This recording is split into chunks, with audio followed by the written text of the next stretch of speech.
and welcome to the NXT review. I'm Adam Wilbourn from WhatCulture, joined by another one of the Dudley boys, Michael Hamflett from WhatCulture, here to review everything that happened on last night's episode of NXT. But before we get into it, if you're a fan of this sort of thing, make sure you subscribe to WhatCulture Wrestling on Apple Podcasts, Spotify, Amazon Music, and YouTube, where we do daily wrestling podcasts, where we not only review the show formerly known as NXT 2.0.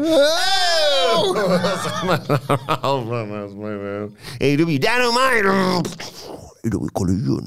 Pay-per-views, premium live events. We have interviews, roundtable discussions, and a roundup of the week completes the mega quiz, of course, on WrestleCulture. As said, they're joined by Michael Hamflett here to review last night's episode of NXT, of course, week 2 of the Great American Bears. And God bless the United States. Right, so should we do this? Get Mike a new hat. Yeah. Oh, there you go. Perfect. There he is. Yet again, continues to look human. I mean, he is human. Yes. Fourth member of the team. Can I shock you? Go on. I really like this episode. It was really great, wasn't it? Like, the clue was in the name of the show. And it's not a good American bash they're promoting. It's a great one. And one of, I mean, if not the best, certainly the only 2-week TV PLE special I can ever remember. They invented the form. But probably the best that NXT has done, where I can remember that both weeks stack up. Yes. Last week was a strong episode, and the thing with these 2-week, it's a bit like, I guess, like a 2-night PLE in every other respect. You potentially risk stacking one night up and then not really having much for the second week. But I think this was, match-wise, stronger than last week. I was going to say, I was confident on this show regardless because of the main event that we'll get to. Yeah.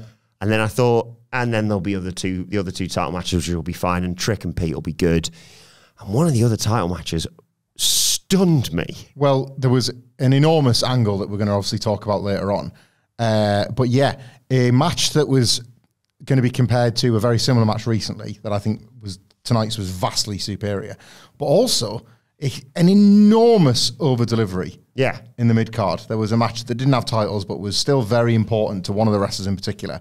An enormous over-delivery of a match on the show as well. I agree. Let's dive straight into it. We start with a big recap with our hosts, yet again, Hank and Tank, their vlog from last week, running through all the events. And this week they're hosting a barbecue or something. In the party backstage, basically. It's a very normal barbecue, isn't it? Yeah. It's a normal barbecue taking place inside. With no grills. Yeah. The food's already cooked. Well, it has to be, because otherwise it'd burn the building down. Yeah. Just another nice, normal NXT party. Yeah, we'll get back to the brilliant Hank and Tank in a little while, because the show didn't mess about. They got straight on with Trick Williams versus Pete Dunne. What was Pete Dunne's thing? Figured it out. Do a gamble and figure it out. Do a gamble, like, as in, do a forward roll before you hit me with a clothesline. Indeed. Figure it out. Really good stuff early on, back and forth. Trick Williams has got the power game, but Dunne just snaps people's limbs, basically. That's exactly what happened. If you drove to the ring in a car, would it be Brum? Oh my God. Thanks. We've been trying to will him into existence on the SmackDown previews. There is a lot of Brum love on SmackDown previews, isn't there? If you're unaware, it was a car that came to life. Yeah. But a very small car. Really small car. Couldn't do a lot of damage considering it was a car that came to life. We got into a lot of scrapes. Well, the very first driverless car. Like sort of Tesla 1.0 was Brum, wasn't he? Yeah. He would inadvertently, at very slow pace, run somebody over, then turn around with his winking eyes and you've been brummed. So Trick powered out of a triangle. That's funny, Mark. With a power bomb. They trade some chops. The spot takes to a break was awesome. Pete Dunne goes for a springboard and Trick just cashes him with a neck breaker as he's coming off the ropes. Brutal, isn't it? They spill out to ringside during the break. Dunne stomps Trick's hand on the ring steps and he's working that over when we come back. But Trick makes a big fiery comeback, kip up. Dunne at a rock bottom, basically, as he tried to counter that. Which sounded like Vic, so I was like, it's a rock bottom. And also a bookend, Booker, fine. He got his thing later on, so I suppose it's okay. Oh, Booker in this entrance, did you hear, by the way? Trick! He's like moved up from going, oh yeah, and then like, it's Trick! And like Vic's trying to like say, I'll just talk over you, it's Trick! Like when Torres scores and Neville's just, the bloke's trying to tell you what's happened. Love Booker T on like one of those, these pundit. I like a bit of punditry, but what really grinds my gears, really pisses me off, is when the pundits get together and rather than talking about the product they've been brought in to talk about, they just spend all their time popping each other and laughing at their own jokes. I find it a bit distasteful. Yeah. And you get that now with Gary Neville and like Jamie Carragher and like Roy Keane's always there, the grumpy one, like that. Mika Richards, good banter. Yeah. Roy Keane in one of those studios with like Booker T. Well, they won the match. What do you think, Roy? Well, that's his job. Did you see the one? Just smash into somebody so I can feel something. Did you see the one? I forget what it was specifically that he was angry about, but he was basically like, he'd come up with his own like set of rules about what it was okay to do. Yes. So he was saying like that somebody's like stolen from you or something like that. It was like, well, you know, you can go and damage the car or something. And they're saying like, what do you mean? Like smash the windows? Like, no, smash the windows. Slash the tyres. Like, that's the level. Maybe key it on the way past. Don't smash the windows. Come on. There's rules to this. Are there, Roy? You're going to have to tell us them. Anyway, Roy Keane and Booker T. I'd like to see that. Yeah. Brian, if you're watching, make that podcast a visual reality, please. Done a counter trick eventually, though. Went to climb up top and got caught up there for an avalanche flapjack. That looked like it awesome. So smart to like do this move. Like tricks the perfect size for that kind of move, isn't it? Yeah. He got a near fall off after a pump kick. Dunn just starts stomping on him, though, to fire back up. He snaps his fingers. Trick sells it and then hulks back up, but in his haste to try and attack, misses a jumping knee strike in the corner and falls into the bitter end. Dunn gets the 1-2-3 pins Trick Williams. Surprising, and not the only prediction we got bang wrong yesterday. We'll get more on this later, obviously, with Trick Williams and exactly what his direction is at the moment. I think this is going to end up with him realising that the thing he loved the most was not the title he lost, but the woman he gave away. Why can't those two crazy kids just work it out? Right back to Hank and Tank's barbecue. Quickly. They've got Lexis King DJing, because Eddie Thorpe's got a broken hand, of course. LTST. Everyone hates the music and Lexis King, naturally. He's proper, like, he's playing, and people just want the EDM. That rock and roll, eh? That old Lexis King. It'll go away. Maybe it'll slide back into the sludge for a while. God, level up. I love how much that speech from Alex Turner wound people up, by the way. I don't think I was aware of that speech until years later. I think I was so disconnected from pop culture by that point. I only saw it appear as, say, like a meme template or a video upload years after the fact. And I just couldn't believe what I was watching. I love the sheer audacity to go on stage at the Brits of all things and do something like that. That rock and roll, eh? Which is the polar opposite to me of when one of the knobhead Gallagher brothers came, live forever, through a mic, and Peter Gay went, what a knobhead. Yes. Because they're not my band. I like it when my band does it. Exactly. Speaking of my band, I've liked my band's last two albums. My band, play my songs. So Thorpe comes in and they go, well, one of you's going to have to leave. Lexis King, obviously. And then they say there's going to be a chicken wings eat-off between Stevie Turner and I recognise the other bloke, but I can't for the life of me remember who it was. I don't know if you or microphone could help us out. Rafone knows who it was, in fact. It was Robert Stone. He's just pop there. Robert, Microphone is a funny guy. He doesn't always like to let loose. I think it's the hat. Yeah, he's just in a good mood today. I've already forgot his name. Who was it again? It was. I'm not speaking to you. I'm speaking to Rafone. I'll check your notes. It was Robert Stone. Oh, I just dropped my pen. Oh, okay. What do you need your pen for? I don't know. On a laptop. Ethan Page is talking about, I don't know, something. And somebody's a world champion who gives a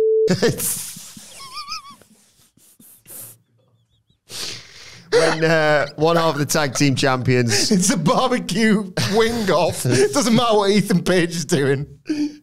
He walks in, you Fraser. When I'm cleaning windows. Says, good luck tonight, Ethan. He says, screw you, I don't need luck. Maybe you do, since your partner got pinned last week by MSK or whatever it was. Got him. And Fraser said, well, you'd know all about getting pinned, wouldn't you?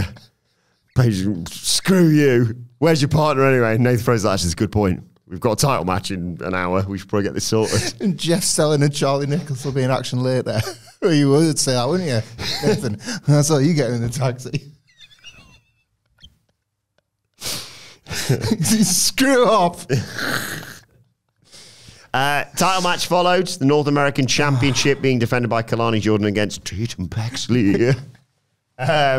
Good sort of back and forth acrobatics in terms of just sort of copying each other's spots. And Paxley held her own against someone who's really great at that sort of thing, obviously in Kalani Jordan. That's kind of becoming a thing, really, isn't it? You notice that off the back of the Sol Ruka match. Yeah. They're allowing that to be what she's becoming known for. But yes, this showcased a sort of another string to her bow that she'll fight through the pain because she hit a plancha to the floor. Tatum Paxley crawled underneath the ring. Kalani Jordan went after her and found I can't decide if it's just children's doll or voodoo doll of herself. All of the above. Probably. All of the above, I think. Yeah. And that allows Paxley to hit with a chop block. She's gone around the other side of the ring. She works over a knee during the break. They're both down at one point, and Creepy When Did You comes out as well.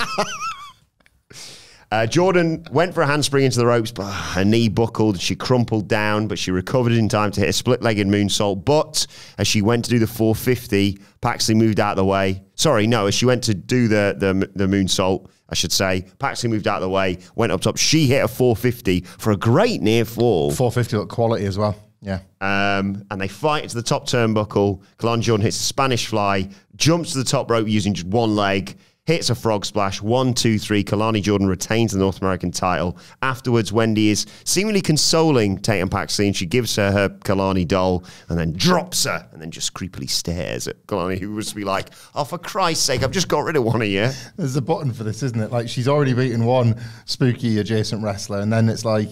You're joking. Not another one? Yeah. I really like this Kalani Jordan North American title. Yeah. Really like it. She is getting proper over with this. This is a... It's perfect. This is what the title was designed for, wasn't it? Absolutely. This is such a low-key, high-pressure task, this. You're the first champion. They are... like at least sort of behind the scenes telling you that this is a slap on the back and a kind of, we've acknowledged that you're at that level and we might see you as a world title contender, but your job right now is to establish this belt. So that's no easy feat. And then she goes out there and she has to wrestle these daft characters and get that over and make it feel serious. She's doing it. I just think they're really onto something with her. And I buy her more than it. Like we're only talking a year, if that she was like Dana Brooks' sidekick. Yeah. And yet, it's not Dana Brooks' fault or anything, or Ash by Elegance, but like without that role that she was maybe being pigeonholed in a little bit, I think she's shone. Really like her. Charlie Dempsey is annoyed at Miles Bourne because he keeps getting suplexed. Ren walks in. Ren Sinclair's in action later on, asks where Tavion is, and whether he got trunked. And Dempsey says, no, he's in Japan. She's like, all right. Is that, that code? He's in Japan. No, he's just in Japan. He's literally in Japan. He's in a tournament. What a weird way to promote that tournament, by the way. Oh, yeah, I get it. In Japan. Ren says, I think if I win tonight, I should be able, in the No Quarter Catch crew. Debs just goes, no. But Tony D and the family turn up and says, oh, let me sweeten the deal for you a little bit. If Ren wins, how about I give you another Heritage Cup match? And I'm going, Tony, what you doing, mate? Stop handing these out. There's no reason for him other than to just be a honourable mafioso babyface. There's got to be something. Why is he suddenly being so nice about Ren Sinclair? Well, a little Boydie told me. That's Ren. She's proven to not be a rat because she's not grassing up Charlie Dempsey for the crime he committed in front of television cameras. So Ren and the Riz fighting for the NXT women's tag belts when they bring them back, or finding a third wrestler to go for these mythical trios titles we've invented this week. Yes. The Ren, the Riz, and Lyra Valkyria. Oh my God. 3 birds in your hand. And we'll end it there. Yeah. Ren says, so after Tony offers that, Ren's like, ooh, don't know if I'm feeling this match tonight. Charlie Dempsey says, fine. If you win, you're in. And Obi Femi just breezes past everyone, including Nathan Fraser. When I'm cleaning windows. who's stressing, obviously. Then Axiom walks up. He's like, where the hell were you? Well, he's behind me when he did the bit. And Fraser's sort of annoyed. All's not all right in that group. No. And I think it's going to all come to a head next week. But Fraxium is fractured, but this wasn't the week. Axiom this week wasn't bothered about WWE speed. He said, I should give you some space. Yeah. That's sort of oddly reasonable. Yeah. But it very much depends on if the creative is trying to point in the direction of him being the heel or not. Because that's quite fair to do that. That, if anything, is him acknowledging just how well he knows Nathan Fraser and trying to offer him some support by not being there rather than getting all up in his business all the time. Can we just, can we say this now or should we save it for after the match? They've done it. NQCC greater than BCC. We have arrived. This was the week. Well, I had been feeling it for weeks. I've been told that Tavion Heights, not so good, Al, in the M1. That's what Andy said, yeah. But I know what I saw in NXT last week and loved the slapping him back to life from Ren Sinclair. Charlie Dempsey's popping me every week. Yeah. We kind of already really enjoyed Miles Bourne. They've done it. Yeah. They've actually done it. They're not boring. They're brilliant. Pete Dunne's asked about his win over Trick Williams. He says, Trick's great, but I'm at the top of my game. I'm ready to challenge for the title. And you hear, do a gamble! No, sorry, you hear, figure this out! And they brawl, so they're going to have a rematch. A stepped-up rematch, which will be class. Aye. Which that might be the time when Sheamus shows up. Who knows? I'm not talking to you, love. I don't know. He's on Raw, fella. Right, NXT Championship match next. This was awesome. Yeah. Ethan Page against Ora Mensah. We didn't think it was going to be bad, and we knew what the result was going to be, but we thought it was going to be just a very sort of by the numbers. Well, Ethan Page has defended the title, so now he can drop it to someone, which we've seen as Trick lost. Might not be as soon as we thought. But then again, I suppose, no, merci is a whole 4 episodes of NXT away, so the whole world can change by then. Ora dominates early on, so much so that the first break happens with Ethan Page going, get away from me, bailing to the outside. When we come back, Oh my God. Ora Mensah goes for a lion salt and Page hits him with a drop kick to get a near fall. Ora comes back there with a suplex, clotheslines, jabs, and he popped Booker T on commentary because he hit a scissors kick. And Book shouted, wow! Wow, because it's his move, or wow, because he genuinely forgot he ever did it and is just impressed to see it. But if someone one week does a spinneroonie, he's like, wow, he's spinning on his shoulders. And Vic's like, yeah, it's probably a tribute to you. I did that. Oh, teachable moment. I've seen the clip with Israel Adesanya from the UFC in a press conference, and he suddenly goes, Booker T? And Booker T's there for some reason. Hey, man, do you remember that was how Bad Bunny got in the door? Just throw that Booker T song and Oh my God. You miss him so much. You actually like us, Bad Bunny. You want to do stuff with us? And he was like, yes, please. And I want to be goated at it. And deal. Logan Paul isn't going to do title stuff. Logan Paul versus Bad Bunny at Mania next year. Oh, my God. And the insurance of that match would be off the chain, but still. Braun Breaker versus Bad Bunny. Oh my God. And Braun Breaker's going to be like, you might be a hair, but I ain't no tortoise. On account of him being fast. Yeah. He's hunting rabbits. BB as well. BBBB. The buzz around this match. What's this bar? Buzz. Tick, tick, motherfucking tick. They tease a superplex, including, I think Page was going to suplex him to the outside because he told commentary to move. You're going to kill him, okay? Nice. But Mensah booted Page off the apron. Big tope. Another near fall for Mensah. Missile drop kick. A wrecking ball drop kick. They fight outside to the picnic area, I suppose. Page slammed him on a picnic table and hit a razor's edge through the table. And I thought, they're doing a count out. But they said, no, referees using their discretion. It's a world title match. They're going to give him enough time. And they did head straight back to the ring. And you think, okay, here we go. Page gets him in. DDT. Mensah kicks out. He's still in this. He grabs him for another Ego's Edge, but Oro slips out, rolls him up. 1, 2. Oh. Super kick. Another roll up. 2. DDT. He hits a spinning heel kick in the corner. He's got the match won. He's not moving, but unfortunately, Ethan Page's foot was under the ropes. So Oro pulls him to the center of the ring, springboard, but Page moves, big boot, Ego's Edge, 1, 2, 3. Ethan just retains the NXT Championship, and unsurprisingly, I loved his promo afterwards. This is no longer NXT, he says. This is NX me. Fabulous wordplay. Always love that. Yeah, what a lovely bit of business this was. The two stories, really, that they've run concurrently heading into this match are, one, Ora Mensah at every opportunity tries to attack Ethan Page, and two, he's actually scored some phantom pinfalls on him. So it's you've got the constant attacks and the 1-2-3s. The start of the match is this breathless barrage. He just will not let Ethan Page get any air. Ethan Page can't land a blow. Ora Mensah is just atop him as if he was attacking him every week from the crowd. Bang, bang, bang, bang, bang. That's Ora Mensah's sort of plan A. Then Ethan Page, as the more experienced veteran, as the champion, takes over, takes advantage, but forgets, conveniently, the other part of the story, which is that on any given night, Ora Mensah can get this 1-2-3. So when plan A has failed and Ora Mensah's maybe ran out of gas, but he's just held on long enough, he's remembered, I've got my plan B, which is that I can actually pin the guy. And then they move to that. And I just thought it was really, really intelligently agented. Like, well worked, but really intelligently agented. Both guys were having a good night. You know, Ethan Page's... I love the character, but I'm kind of mixed on his in-ring output stuff. I love the theme as well. But ego, wah, wah, wah, wah. I know it's not Bremo, but that's what it makes me feel.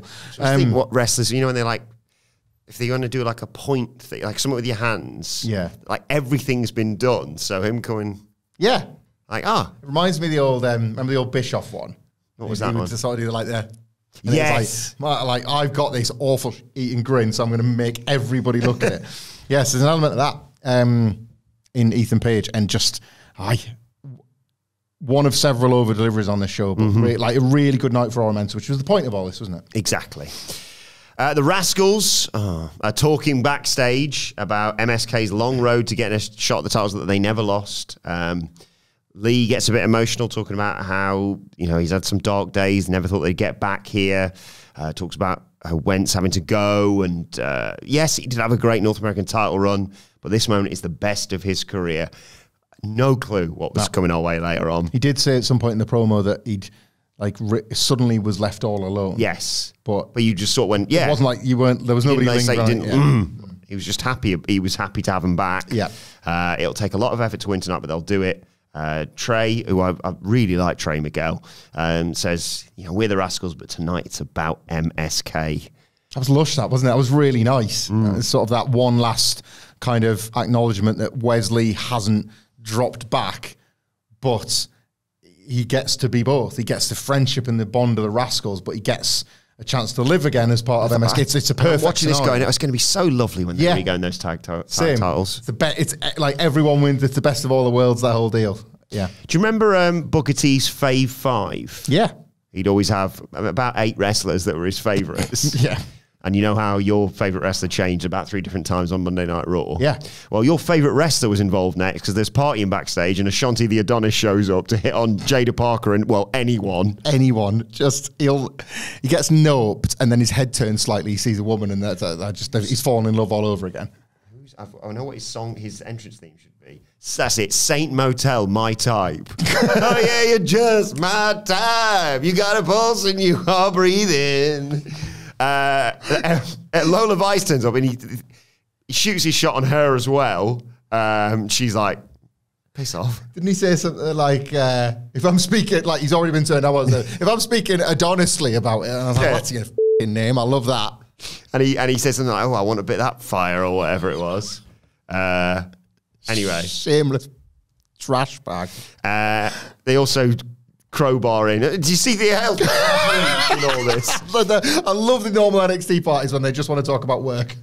And then obviously, not Ashanti the Adonis, but generic sexist guy shows up and he's like, I can't remember, I've not written down. Who wants a shag, ladies? Oh, he's got proper, I'm a wanker me. Didn't he have the, what was the fruit, not the aubergine or whatever it is on his... matching, like Young Bucks, shirt and shorts combo, but it was the aubergine emoji. Shagging, yeah? Lola Vice put him through a table. It was great. And Hank and Tank are conflicted for a second. They're the hosts, and they said no fighting, but they went, that was awesome. Yeah. Best host ever. It was great. It looked like a great party. Right, now moving on to the Battle of the Joes. Joe Coffey versus Joe Hendry. Someone's It's almost Joe's got to go. That's what I heard. I know that they've got the background bit with like the digital crowd in, but it felt like there was about 2,000 people in the arena for Joe's entrance. He's so Henry. He's so over. Specify, please. He's so over. Yeah, Scottish flags. His face. I know, obviously. Yeah. Hey, little secret I'll let you in on. It's a stunt, Granny, and they hand out those signs. Those Joe Hendry faces made him hours before showtime. I mean, in some cases that might be true. I'm thinking what you're thinking. We're effing, because how was this awesome? Well, I'll tell you how it was. How's this awesome? You go, okay, Joe, great big entrance, obviously, but then the bell's got to ring. But either just before or as it rings, Joe just goes, running die, jumps onto Coffey and Wolfgang. Yeah. It's great, that. I mean, it's very trusting. Obviously, he's worked with them a lot in the past. He did his sort of his version of the Okada Rainmaker pose where he stares down the lens and then just before the camera had even moved, runs off and does it. It's all like one fluid motion, isn't it? One fluid Joshin. We believe is being chanted as Hendry runs wild, but Coffey cuts him off. Push-up, uppercut, backbreaker, splash. Coffey into the ropes. Hendry hits a knee lift. Bit of a Samoa Joe nope spot as Joe Coffey leaps up the top. But Hendry moves and hits a delayed vertical suplex and clotheslines Coffey out the ring to take us to break. When we come back, Hendry's in trouble. And Wolfgang and Mark Coffey pull Hendry out the ring to attack him. I love this. He fights him off, gets a chair. He wraps Mark Coffey in like the ring apron, grabs a chair. It's Eddie Guerrero spot, obviously. Chucks it to Wolfgang, bumps onto the announce desk. And for a split second, I think good work actually this from Coffey and Wolfgang, because the ref doesn't turn around immediately. They go, just twat him with a chair. The ref's not looking, but the ref obviously catches them, ejects them. It's all fair now. And that leads to the finish. Backdrop, fall away slam. And the standing ovation from Joe Hendry gets the 1, 2, 3. Just a old school get a babyface over match. I have to say right here, so I had reservations over what the quality of this match, like what the quality ceiling was basically, and how that could potentially impact Joe Hendry's momentum on NXT. This was a vastly superior week for him compared to the concert. Yeah. Vastly superior. You got the sing-along that people just wanted last week and were robbed of, even though he was actually literally out there singing a song. Like, we want to sing along with the other one. So people got that. It was just an exercise in fan service, and like maybe this was like an all-timer political performance from Gallus, right? Yeah. Because they're the guys that helped train The Rock, and he bought him that bottle of tequila from Sainsbury's as a thank you and to share. And Triple H and Shawn Michaels love them. Mm-hmm. And, you know... They were great in this role. Well, this is it, right? We might be bored of them when they're presented as threats or presented as serious title contenders or whatever. And we'd never go to their backstage pub. God, no. The vibe looks horrendous. One chair and a dartboard. Yeah, and the chair is a bin, and the pub is a bin, and the conversation's a bin, right? But the way they clowned for Joe Hendry here, like everyone was in the right spot. You made a point about trusting them because of obviously the previous working together. There really felt like a sense of IRL camaraderie of we're going to do everything we can for you here. Joe Coffey could not have shown more arse if he came out bollock naked and mooned the crowd.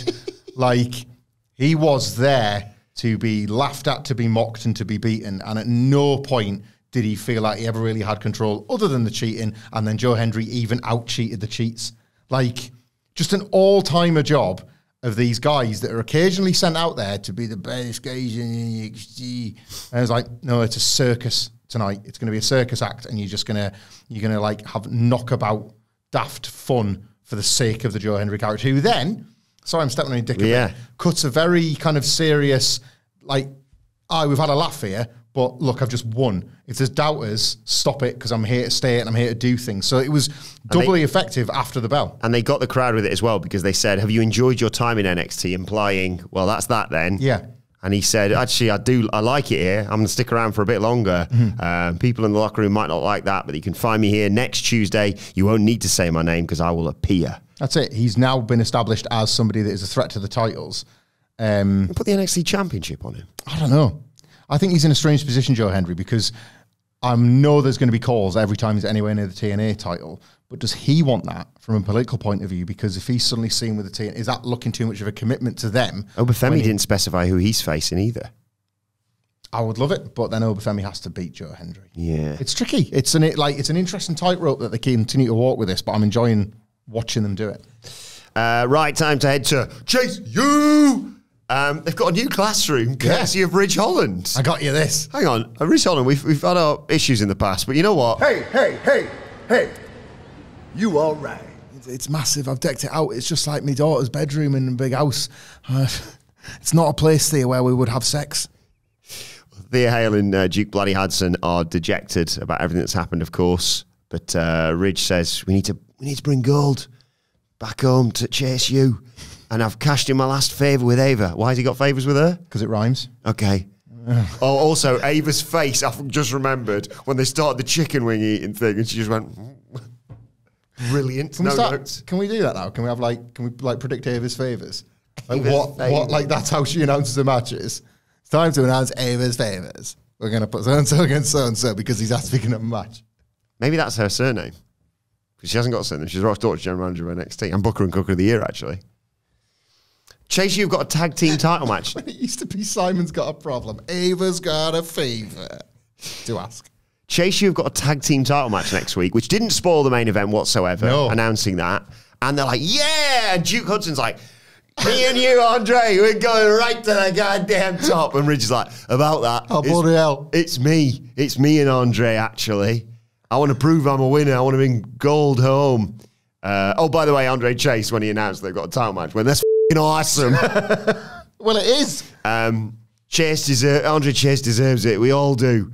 And everyone's proper hyped, except for Duke and Riley Osborne, I should mention.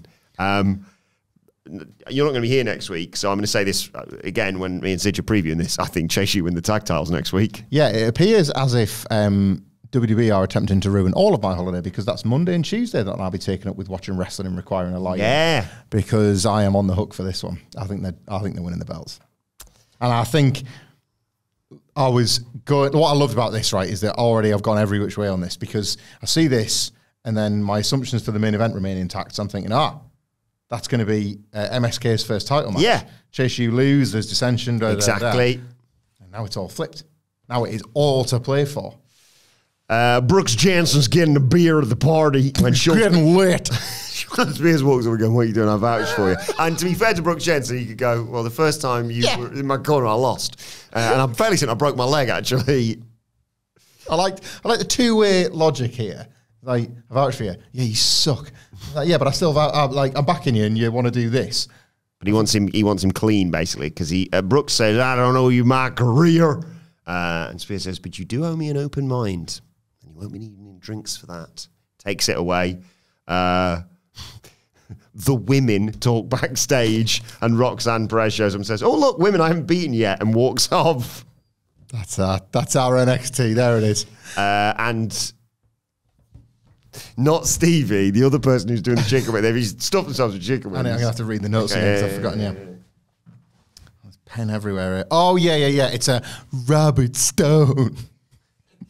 Says we should do a multi-woman match. The winner gets a shot at Roxanne Perez next week. And Stevie says, you can't do it. You got sauce on your shirt. And when he looks down, she headbutts him and runs off to tell Ava instead. I hate Stevie. He's awful, isn't she? Yeah. Do you think that's why her streaming career failed? Everyone went, I don't want to watch this. I'm not going to subscribe or anything. I'm not paid for normal stream for this. Von Wagner's ex-best friend, what's that? I'm reading it. Robert Stone is just trying his best in his new job. Yeah. And then that 1 week, she just turned up and she was like, it's my job as well. My job now. Well, how'd you get that? Well, it was one of Ava's favours. And this was totally unnecessary. Like she's like, I got an idea. And he's like, great idea. We'll do it. Well, I'm having that.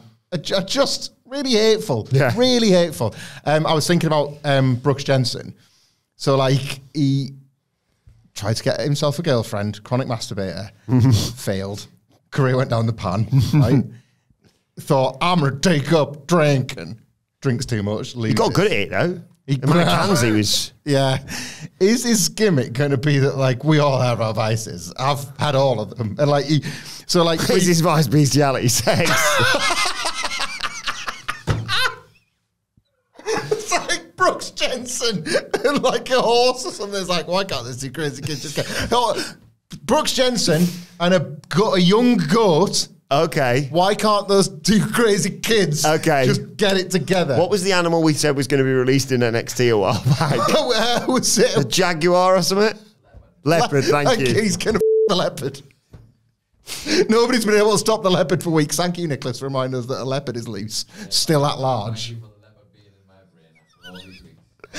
Brooks is like, I got it. Sean Spears is like, you have to play mind games with a leopard by having sex with it. Use his chair. I'm not thinking this is the best show of the week. Cracking a leopard with a chair. Yes. Oh my God. If you missed that, he said, what if you went through all the vices and ended up pulling Lola Vice? And then Which for a man who couldn't get a girlfriend is a hell of a turnaround. He's getting ready for a date. So what do you do to get ready for a date? You make the date a gift in woodwork class. And I'm getting ready for my date with Vice. Vice, you say, and he gets it trapped in one. And there's Andre Chase is teaching him woodwork because that's also loosely euphemistic for his knob. The OC walk up and say, this body sucks. And Hank and Tank are like, I thought we said no fight at the party. And they say, party's over, and kick their ass. Slag off. Red Sinclair versus Kendall Gray. Charlie... Oh, no, that's the wrong one. Charlie Dempsey and Miles Bourne are there. Carly Bright's there, constantly threatens to suplex Miles Bourne again. I think at one point, did she just give him a look? He like jumped up on the apron and she went, you want to try it?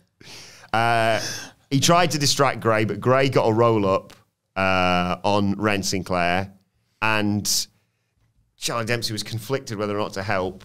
But she kicked out, did Ren Sinclair, and just nailed her with that finish, which is great, and got the 1, 2, 3. Headlock DDT, that was it, that got her the win. And Charlie Dempsey, she's in the team. She did the pose afterwards, and everyone is kind of begrudgingly learning to respect her NQCC. Business. Yeah, credentials. Yeah. Charlie Dempsey sort of did the, fine, I suppose. He's accepted it. She's in, and Charlie Dempsey's got a match out of it. Oh, God. Which I know has made you nervous. Well, more so by what came in a bit. I think this storyline has been, considering that it started with Charlie Dempsey stuffing Damon Kemp into the boot of a car, never to be seen again. I think the storyline has taken quite a substantial turn for the better. It was even before that. It was just like, we're three boring lads who do boring stuff. Yeah. Want to watch us have boring matches? Well, tune in next week to NXT where we'll go 15 minutes. You'll be bored rigid. And we'll still lose. We're the NQCC. We lick the trophy. Oh, God. Remember OG Colton? Yeah. Yeah. I just didn't remember chatting to him outside of one of the Manias. Always lovely to see him, of course. And we were chatting about sort of the earliest memories that he had and some of the, the first matches that he saw. Young Colton. And it was a real example of like, God, I'm old. Yeah, this profile in Siobhan Evans didn't help me much. He talked about the first guy he ever met was Matt Bloom, who he remembers not as Albert, but as Lord Tensai. There's a lovely picture of him as a little kid with him. And then he gets a bit embarrassed that he's given a shout out to Tensai or that Bloom's going to bollock him when he gets back or whatever. He doesn't know where he sees himself in 5 years, but he's grown in front of our very eyes. Enjoy the ride. I mean, we love Siobhan Evans, obviously, but this was a real reminder of he doesn't remember certain things that we feel like That's what it is, isn't it? Yeah. We love Siobhan Evans, but the passage of time is absolutely brutal. What is he, 19? I think so. 20. What we're now 2024. Jesus Christ, he wasn't alive for WrestleMania 19. WrestleMania 19, that was only yesterday. Yeah. I love him, but get older. A good promo. Just sad now. Yeah. Let's rapidly move along to something else that made me sad. I started uni before he was born. So he was April 2004, it says here. Yep. That was where his birthday in April? Yeah. What date? 29th. Oh, day before my birthday. I'm nearly birthday to Siobhan Evans. God, he was born the day before my 19th. Stay over in America after Mania next year and celebrate with him. Yes, I'm into that. Open invite to Javon Evans. Well, and it'll be his 21st, so he'll be legally allowed to drink then. Oh my God. Javon Evans, let's get pissed. Yeah? Obafemi He's is coming. leaving. I don't know what he was there for, but he's leaving regardless. There's the point, yeah. He's had that was why. To be fair, that's why he was there. He had a meeting with Avi. She hasn't got the same name. She's Rock's daughter, general manager of NXT, and Booker and Cooker of the Year. Asking for a favour. And he said he's defending the title next week against anyone. Yeah. But before he can go any further, what your favour on earth is the family thinking? Because Tony D, they're like, oh, out of the way, you! I got a Heritage Cup match next week. What are you doing, Tony? Why cause problems with Obafemi? I know he barged past him a bit, and it's his respect. Yeah, it's like, yeah. I'd probably let that one go. Yeah. I'm really scared. I mean, I'd be quite scared if I'm Tony. I'd be downright petrified if I was Luke Crucifino. Yeah. He's getting thrown. Stack's will be right now, isn't he? Well, I'm not going to... I care about him, so I'm just not going to warn him about what might be in his near future. Okay. Well, we've got a big show, I should mention, before we because we're nearly at the main event now. We've got a big show coming up at Wembley. All right. All In, of course, goes down in, 2.5 weeks? Yeah. Is it? Jeez. Yep. At Wembley on the Sunday. And earlier on in the... Oh, sorry. It's Sam from Sweet Chin Disco. Well, I mean, I don't think you should take the call, but I think I know why he's ringing you. Yeah. You've been saying some stuff that you shouldn't have been saying. I'm not sure if I was allowed to say. I'll take this. No, I right wouldn't. now. Well, We're it's on rude the if I middle miss of the it. podcast. If he sees as well that I've dodged his call now, that's really... Well, we're not live. We could edit this out of the podcast recording. I feel awkward, you know. I'll just have a quick chat with him, and you talk about... On behalf of Sam, because you've you've just leapt over the line of things he was wanting to talk about. What he's referring to when he says Sam is Sweet Chin Disco, which is going to be the after party following All In. It's a mere 5 minutes walk away from Wembley Stadium. It's going to be at the Crystal Club. It's going to be a wrestling themed club night. You can get your tickets from Sweet Chin Disco's various socials and their website. And the Crystal Club is also going to be the site, as you'll be bored of me talking about now, of the WhatCulture Wrestling live show. 12 till 1:30 on the day of All In. It is right outside Wembley Stadium, so it's going to be the perfect opportunity to have a drink with us. WhatCulture.com/tickets, live show, merchandise, all that good stuff. Get it now before you run out of time to get the merchandise, out my arm, etc. Happy birthday. Oh, where the hell is he? Yeah, Stacks, you all right? Yeah, where the hell's Willie? Right. He's just gone to take a call. I was just talking about promoting It's been warm out, so I just wore my referee shirt today. Yes, I've noticed that's a trend this summer, yeah. Redford, Dora and a referee shirt. Redford, Dora and a referee shirt. Speaking of trends, right? You had any more of those? We'll talk after. What are we talking about? Hey, this is sorry. birthday tomorrow. I got him a present and everything. You'll probably pass him out in the corridor. He's on the phone to Sam from Sweet Chin Disco. I was just saying we were going to get my face on a T-shirt for that weekend. It's selling remarkably well, considering that you're the only guy guaranteed to not be in attendance. Stacks. Well, I didn't have time to wrap it, but you want to see a present I got him? Yeah. Well, I thought he looked pretty goddamn good in one of these. I'll leave it here for him. But birthday tomorrow. What's the deal with birthdays, Hamflett? What? How old are you, Stacks? 1 second. 27. Right.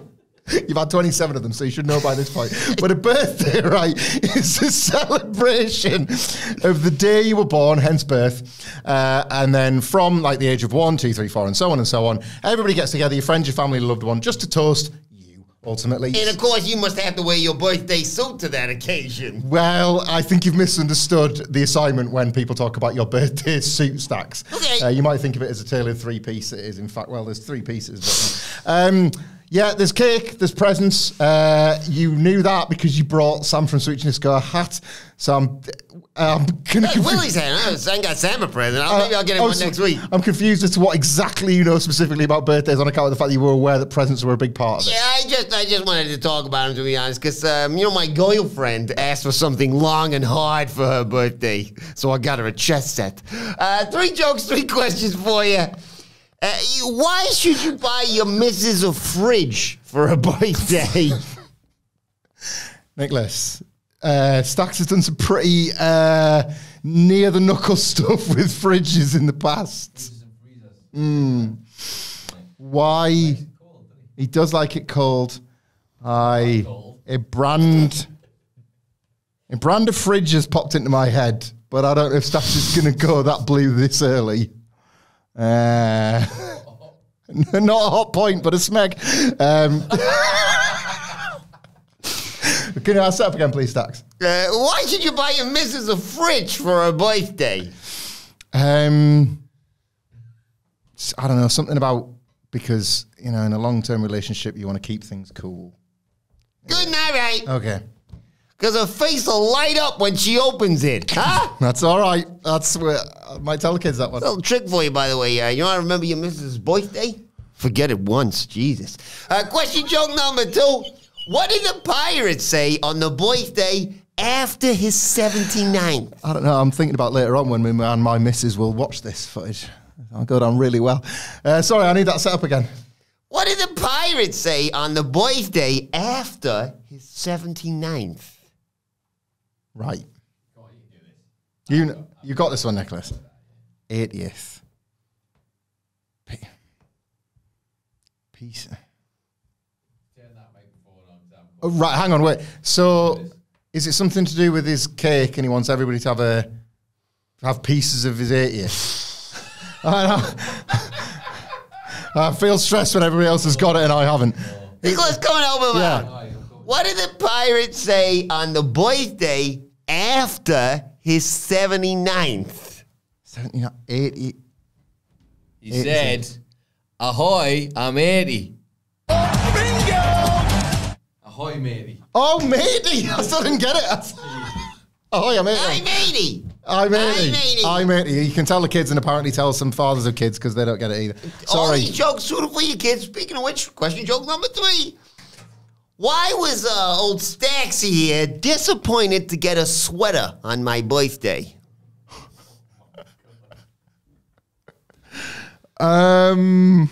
Sweater. Right, I got some concerns about producer Nicholas.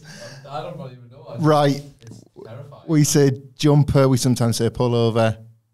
Sweater can be made of wool. Well, I don't think I hate this. I don't think I'm getting anywhere near this one, Stax.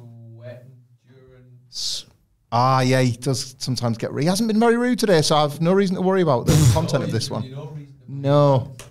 I don't think I'm going to get there. Why was old Stax disappointed to get a sweater on my birthday? Because I was hoping for a moaner or a screamer. See you later, guys.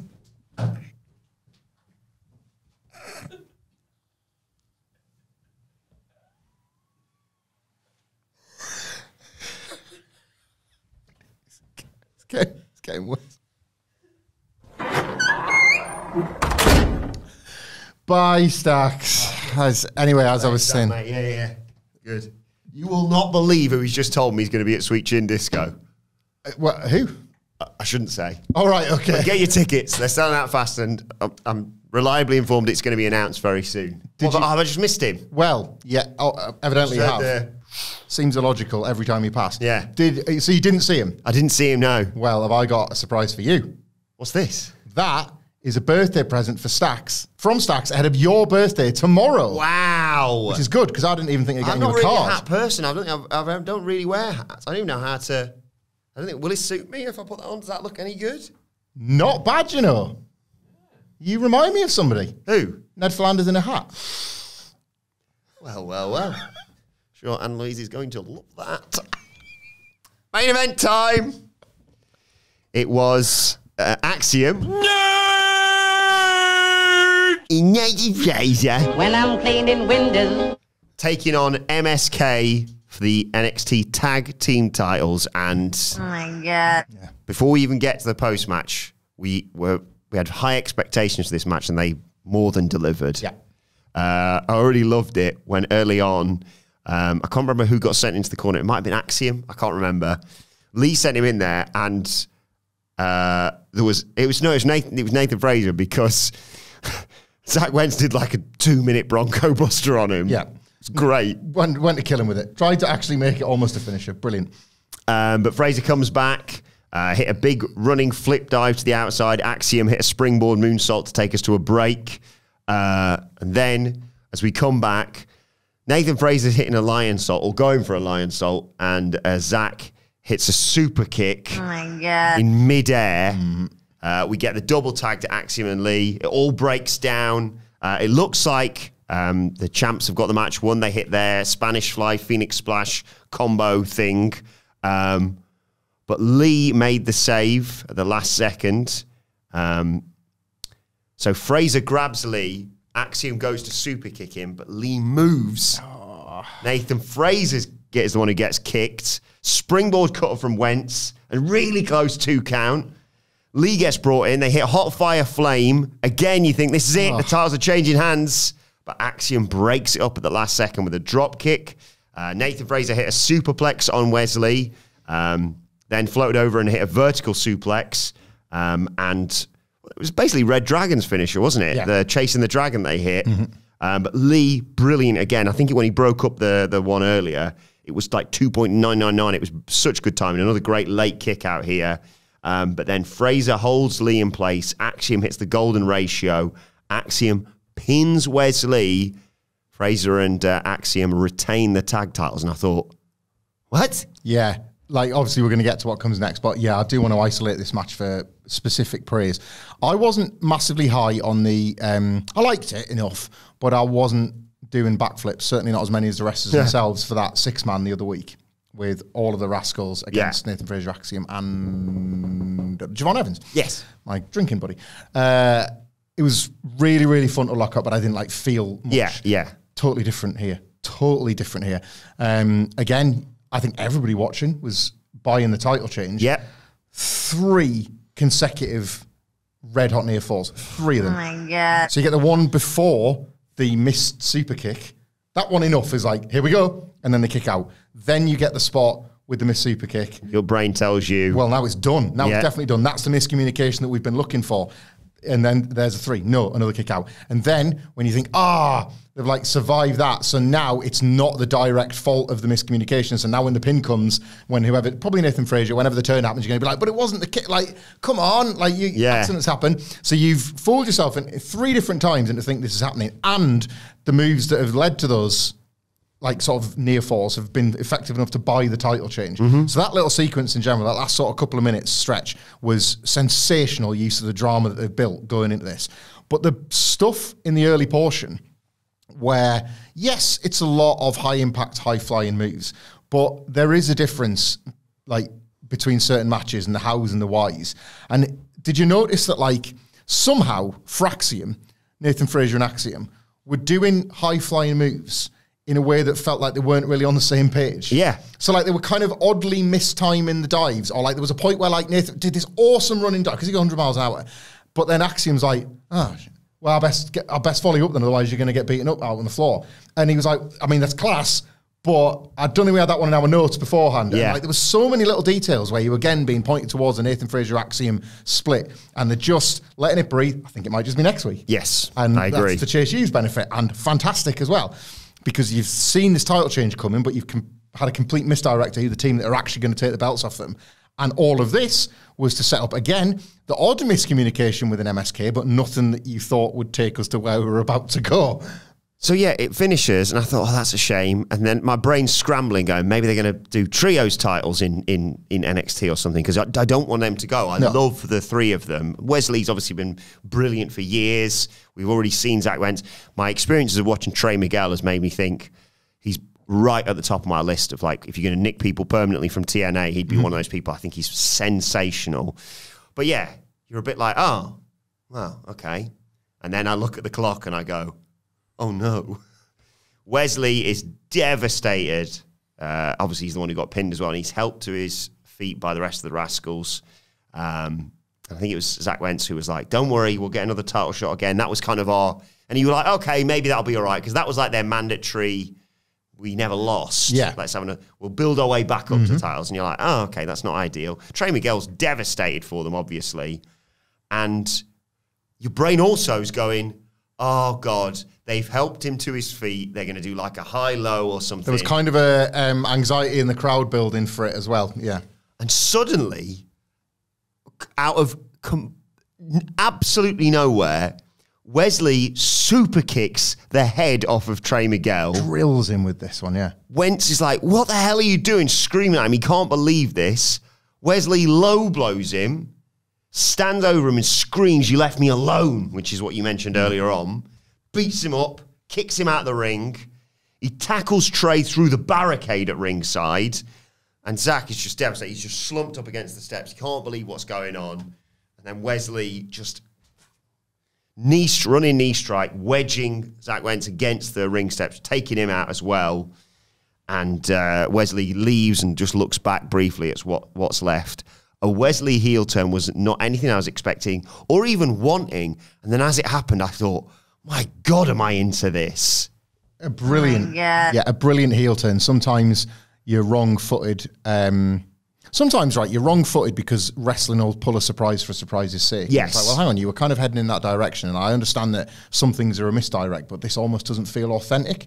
This was not that at all. This was a shock, and at no point have we talked about it, at no point would any of us have called it. And yet, as you say, when it happens, and he does lean on that one moment earlier on, like the tiniest of clues that would have never scanned as a clue. And they've already burnt through a NXT tag title and a North American title match with him as a babyface. So this is it, right? The more you think about what there was for Wesley to do, the only thing there was the babyface world title run, which we had fan casted for him, probably like next year's Stand and Deliver possibly sort of like around WrestleMania season, because he's got so much credit in the bank in NXT. So as soon as it happens, then you kind of come into terms with it, and then the wrestling fan brain, or certainly like people that like maybe like to listen or watch us, we're already kind of doing the booking, aren't we? We're already thinking, well, what does this change? What's the knock-on effect of Wesley heel turn? And then everything just starts to open up. Like the prospect of Wesley, the heel, versus Trick Williams, the babyface. Heel Wesley competing for the NXT title, full stop, whether it's with Ethan Page or not.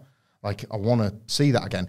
Wesley, as a heel, wanting one more crack at Obafemi and getting absolutely battered, like maybe nearly beating him, but then that's at which point, like, the Rascals make their return or whatever, but just like, you're kind of having to scrape him off the mat, and he's having to cheat, and he's having to like take shortcuts and maybe hit the odd low blow or whatever, but he's thinking, I'm not going to be thrown around again. But then when he is thrown around again, it's more fun than ever because he's a heel now.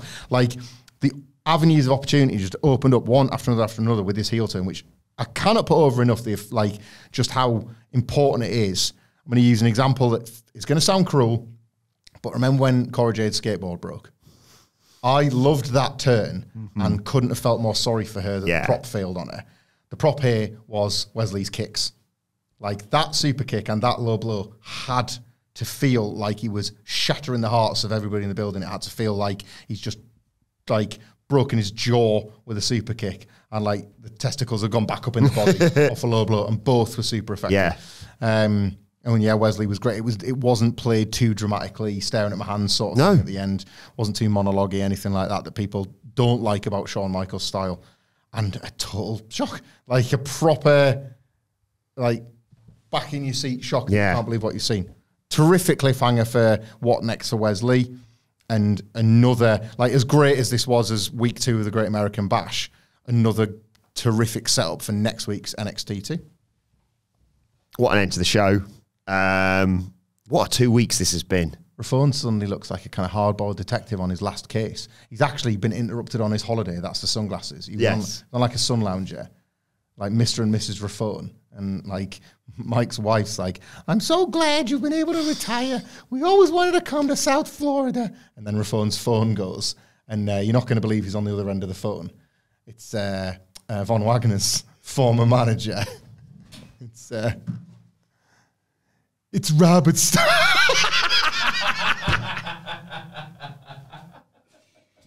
Misjudged it.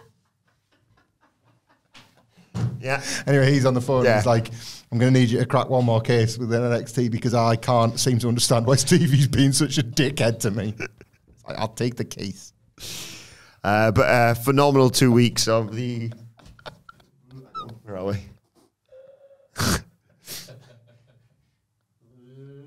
great American bears. And God bless the United States. Let's hear your thoughts on it in the comment section below or on X at WhatCulture WWE. Watch, you can follow both of us. You follow Michael Hamflett at Michael Hamflett. Follow me at Adam Wilbourn. Follow our brilliant producer, long-suffering producer, at It's Adam Nicholas. Follow us all at WhatCulture WWE. As I said, make sure you subscribe to WhatCulture Wrestling, wherever you get your podcasts from, for daily wrestling podcasts. If you want more of a serious podcast, check out our Dynamite preview, where we definitely don't piss about previewing this week's episode of AW Dynamite. But for now, this has been the NXT review. My thanks to Hamflett, to Microphone, to Stacks. Thank you for joining us, and we will see you soon.